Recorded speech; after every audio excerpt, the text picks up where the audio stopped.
Good morning, intern. I'm glad to see you brought your wading boots, just like I asked you, because today we have a little bit of a problem. A water mongoose problem. Look at that little guy. Are you being so lazy? Are you being so lazy? Look at that little water mongoose. That is one lazy water mongoose. But they're having some issues because their water constantly is getting filthy. So we're going to try to work on that today. We're going to try to make their swimming area a little bit bigger too. Do you see this tiny little creek right here? That's the only area that are... Oh, and the marsh deer is now pregnant. Oh, that's so exciting. We'll check on the water mongoose in just a second.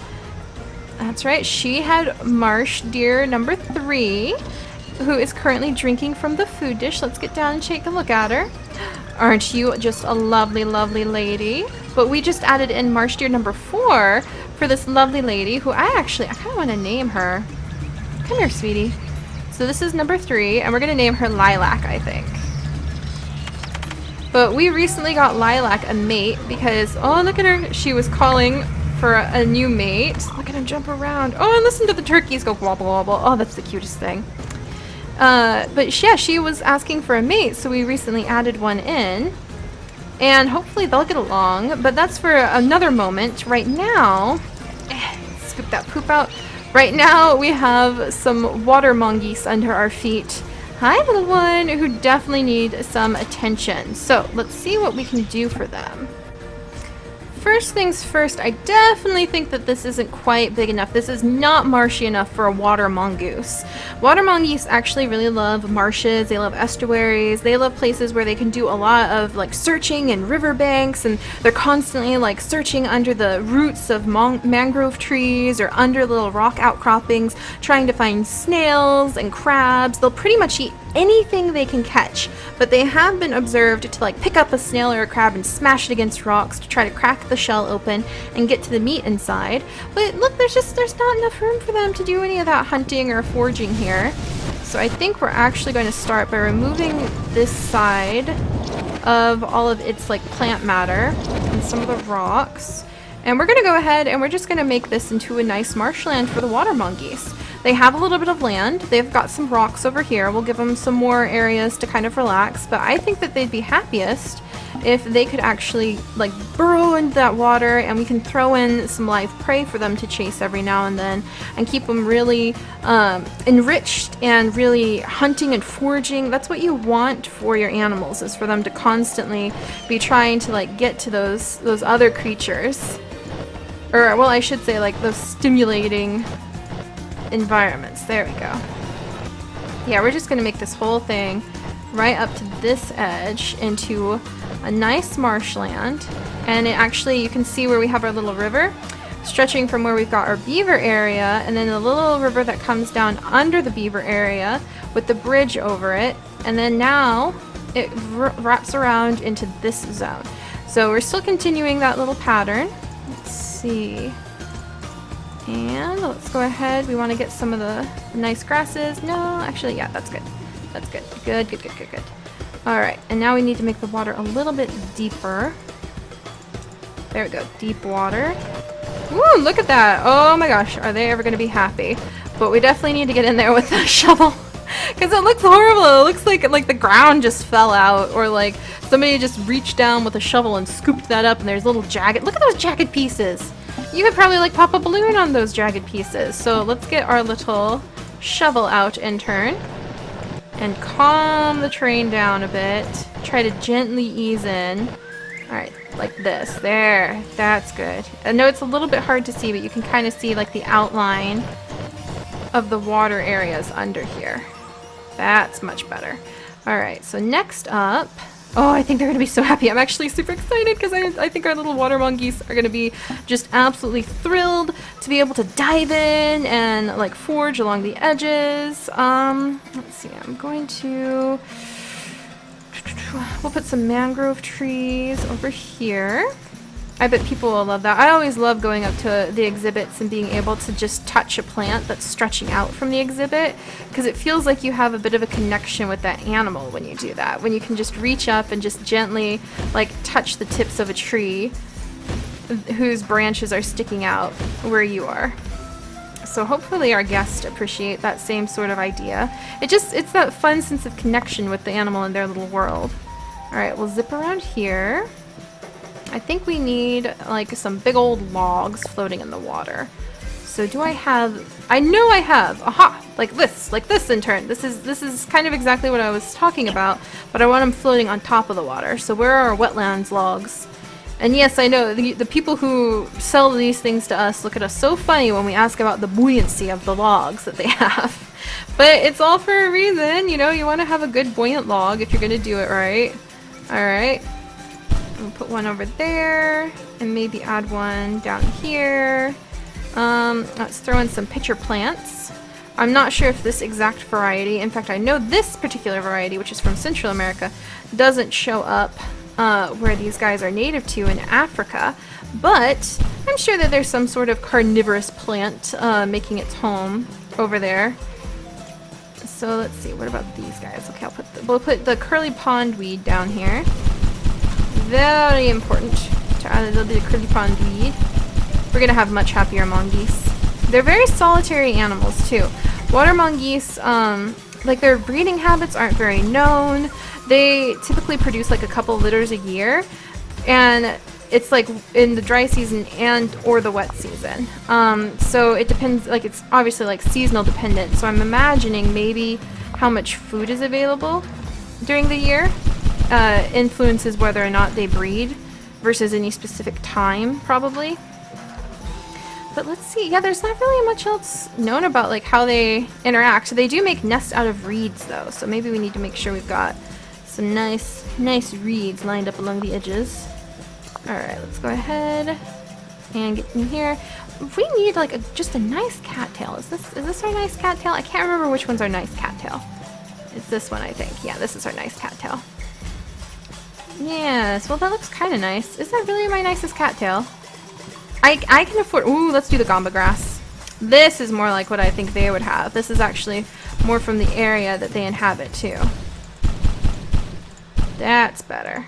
A little bit of gamba grass tucked here, a little bit tucked there. Did you know, intern, that wetlands are actually one of the most ecologically prolific areas in the entire world? You might be thinking, oh no, Seri. No, it has to be like a rainforest. Rainforests are way up there, but they are not nearly as ecologically diverse as wetlands are. As far as like the number of species and the quantity of species, wetlands actually hold the record for having the most of all of that. Alright, we might take out that corner of grass. Yeah, we'll take out this corner of grass actually.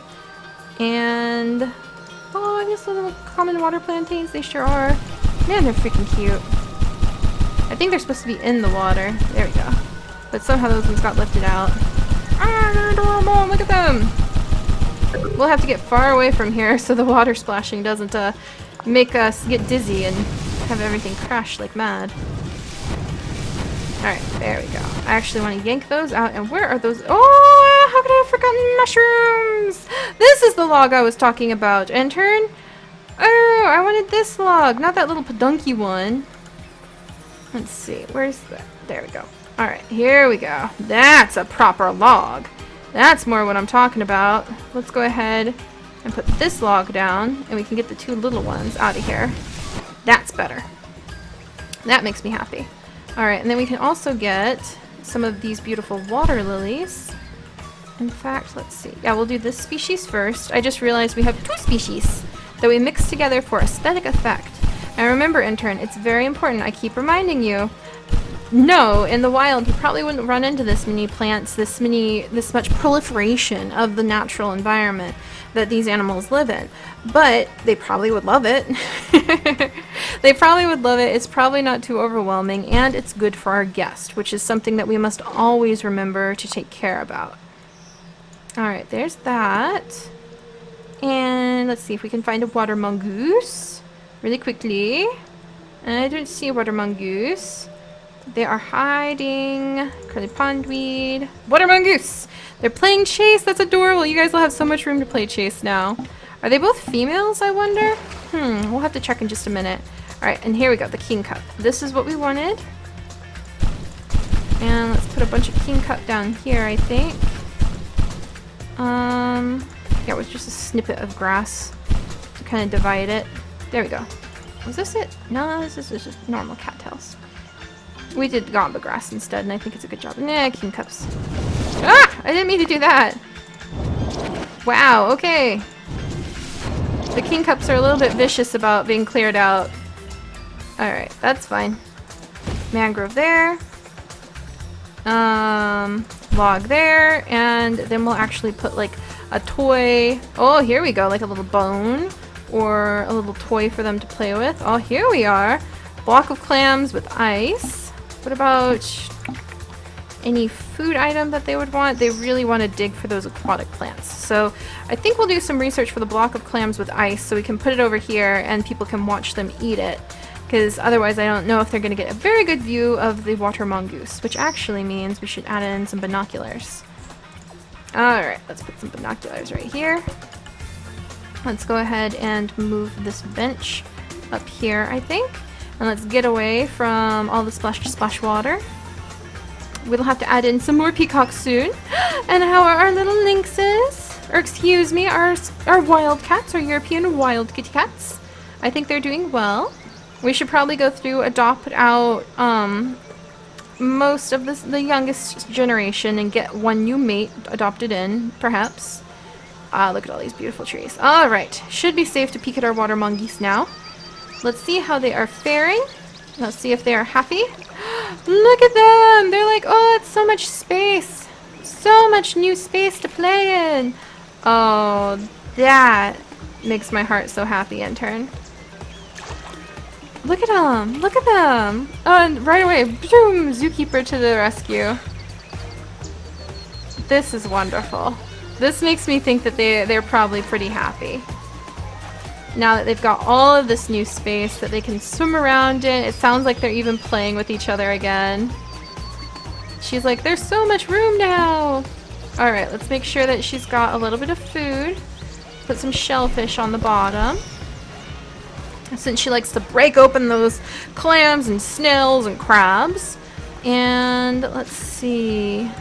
Yeah, we'll add in like a little foraging food piece. And what else? Ooh, let's put in some burbot maybe? Arctic cod, herring, tuna, sand eel, tomb, hisla. We'll put in some burbot. That should keep them happy. That should make our little water mongoose happy. And they're mostly active at night too. I don't think I told you that, but they do bark and growl, and they've got very high-pitched noises that they make. But I don't know if they play the way otters do, but they seem awful happy right now.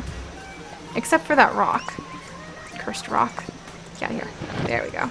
Alright, that should make our guest very happy too, I hope. I hope that they'll appreciate all the work we just put into trying to make the water mongoose happy. But you know what? Even if they don't, that's okay. Because we know that we're trying to make them very happy and safe. Look at everybody! So many people! Bored? How could you be bored here? He's asking for it. He's gonna get like a fistful of archways if he talks like that. Bored in my zoo? Are you kidding me? That's not happening. Well, guess what, sir? You and everybody else now gets to walk through a trifecta of arches just so you can get anywhere. I'm gonna be putting them down here too. Bored in my zoo. I don't believe that. I just don't believe that. That is just atrocious. It's an insult to our hard work, intern. Alright, we're gonna be adding... There, take that! Take that, you guys! What do you think about that, huh? Now you can't be bored, because you'll be surrounded by so many little like walkway spots. Okay, they can walk through there then. Good. Right, let's go ahead and fill this in. And come down this way. There, and we'll fill more of this in as it goes. I hear the turkeys. That's adorable. I love hearing the little turkeys. Alright, that should help. That should help ease the boredom somewhat. Bored, honestly. I even have fountains. Like you can just ignore my fountains that I put out for you people. Well, now he's gonna have even more fountains. Let's see what he thinks about that. And you know what I'm also gonna put in? We're gonna put in even more fountains. And after that, I'm gonna put in some benches, and then I'm gonna put in some music rocks. Maybe he's actually quite brilliant, and he knew by insulting me by saying he was bored, it would spur me to suddenly start adding in a bazillion and a half new things. Is that a music rock? No, that's just an Empty trash can. European Wildcat 3 wants to reproduce but can't find a mate. Alright, are you a little girl or boy? It's a little girl. So what we're gonna do is actually adopt out her siblings, I believe. Actually, we'll keep the youngest female or something along those lines. Let's see, this is the youngest male. And this is a female. And this is a male. So, okay, we'll adopt him out. And don't panic, intern. It's just the way that the males will normally go off on their own once they hit adulthood anyway. So that's why we're adopting them out. We'll let her stay, like we'll let the parents stay, but then we'll keep the female and we'll get a new male who would wander into her territory. Alright, yeah. Her brothers are all going out, and now we will get a new cat. A new European wildcat. So let's see. Come here. Alright, would that be forest, boreal, forest? Let's just see if I can quickly... Oh, the wolves, yes. Eventually we might add wolves again. Maybe just like only males, because they fight so much, the females. They do. It's just a problem with the wolf strains that we can get, apparently. And the capybara! I love capybara! Okay, Asian golden cat, sand cat, smilodon, cheetah. Okay. So where would you be, my little friend? The European wildcat. Maybe way at the end for W's. Wolves. European wildcat, indeed. There we go. And we'll get a little male. Oh, that is a male. Come back here, male. We need you. Stray Tom coming and wandering into our zoo. So hopefully we can have new kittens. There we go. There we go. Hopefully that'll help out. It is hard seeing some of them go out, but remember, it's important to let them be adopted out for the sake of genetic diversity. Alright, hopefully those guys will be happy. He's happy. Our beavers seem pretty happy. Probably have to adopt out a lot of them, but still. The greater adjuncts seem happy, even though they're vicious carnivores who constantly eat their own young and each other. It's very hard keeping these guys happy. They really do. They're so vicious. They just eat each other all the time. Our little soldier birds. Whew, you really have to watch out for that. Alright, there. Ha! Take that. Take that, people.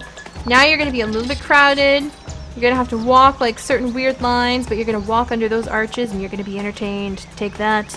Alright, last thing we'll do for the day, intern, is add in a music rock, because like I said, I have been deeply offended. Not entertained my foot. Well, they're going to be entertained, alright. They're going to have plenty to listen to, plenty to dance to enjoy. A little donation box maybe somewhere nearby. Might be a good idea. Alright, where's my little music rocks? I need a music rock.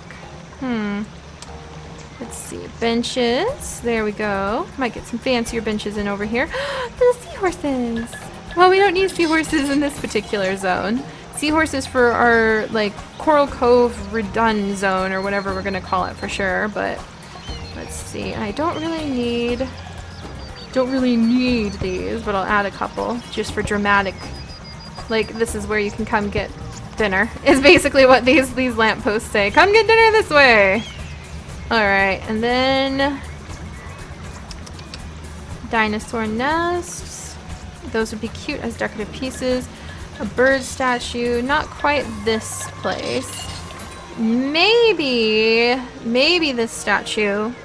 Actually, that would be pretty well, even though it's meant to be for like tundra areas, so for like the Inuit.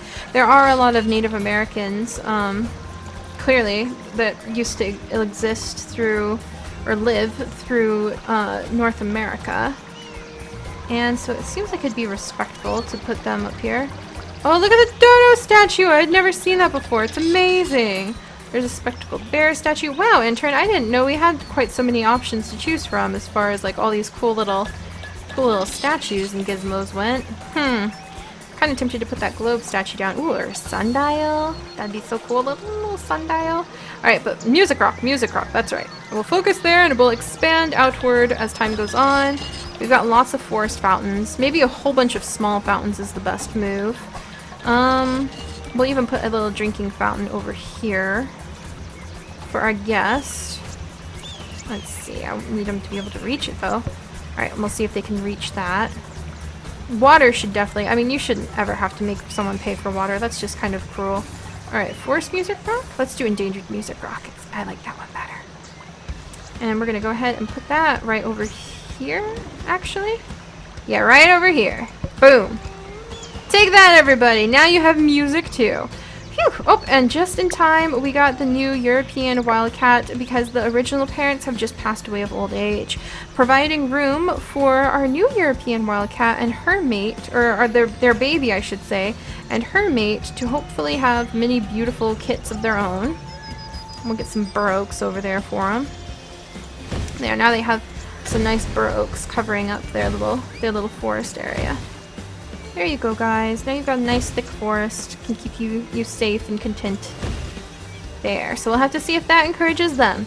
Not bad. Not bad at all, intern. Alright, next time we're going to have to do a beaver purge. Just so we can try to lighten up that population a little bit and also get a bit of money.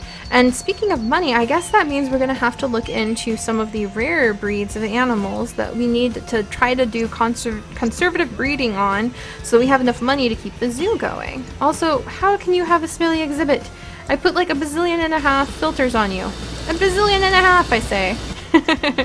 But alright, intern, I will see you bright and early tomorrow morning when we're going to spend some time with our beavers. Hi, cutie patooties. Alright, I'll see you tomorrow, intern. Bye-bye.